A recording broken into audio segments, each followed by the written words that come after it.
America hitting a single-day high for new coronavirus cases. Texas, Florida, and California among the states with the biggest spikes. And New York's Governor Andrew Cuomo thinks now is the perfect time to play politics and attack red states despite his own failures stopping the virus.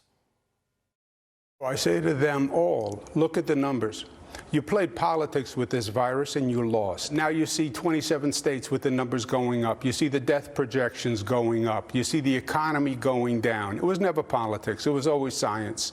And they were in denial, and denial is not a life strategy. All right, Greg, let's not play politics, but I'm going to play politics and blame everybody else except myself, right?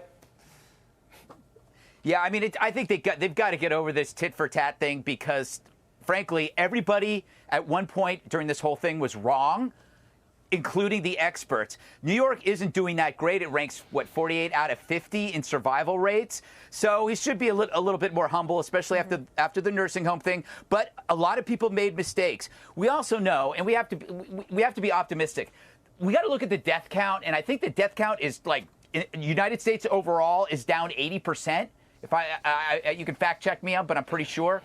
But we knew cases would rise as young people started going out again, the summer interaction. People still have to be safe. You got to wear your masks. You got to take the precautions with distance and do that. But I believe that I'm turning myself into a slim, gorgeous stimulus package.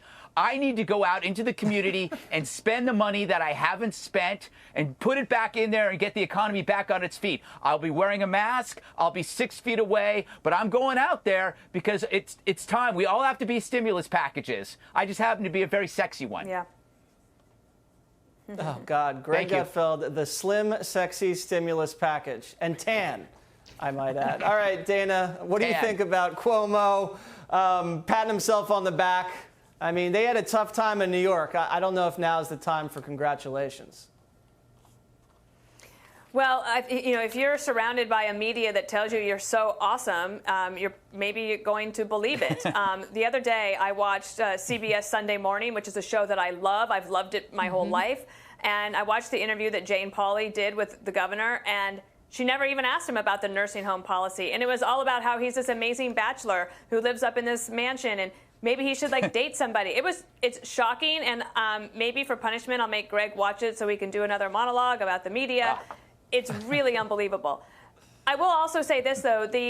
I had the mayor of Miami on the Daily Briefing yesterday, and he said he understands Governor Cuomo's position about having people from Florida quarantine. He said not going to quibble with that they really want to do the right thing and make sure that people are safe. So there are some people who aren't playing politics.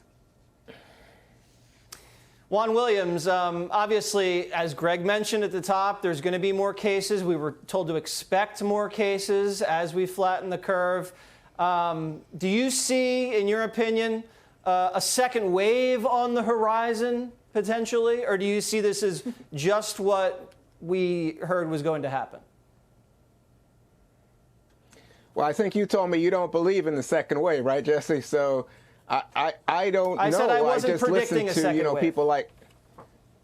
Right. So I just listen to Fauci. I listen to the CDC director, and they say we're still in the first wave. And, the surprise to me is that I thought a lot of this would die down during the summer months. In any case, with regard to Cuomo, I just think he's not so much playing politics as the tables have turned. It used to be that New York was in dire shape, and now the big spikes are elsewhere in the country, especially in the South and the Southwest. And, he's just saying to them, those people were telling New Yorkers they couldn't come to their state, and now the tables have turned, and Cuomo wants to protect New Yorkers from experiencing another wave of this virus. And I would just add that Senator Cornyn of Texas is urging President Trump not to withdraw money for testing because he sees what's going on in Texas.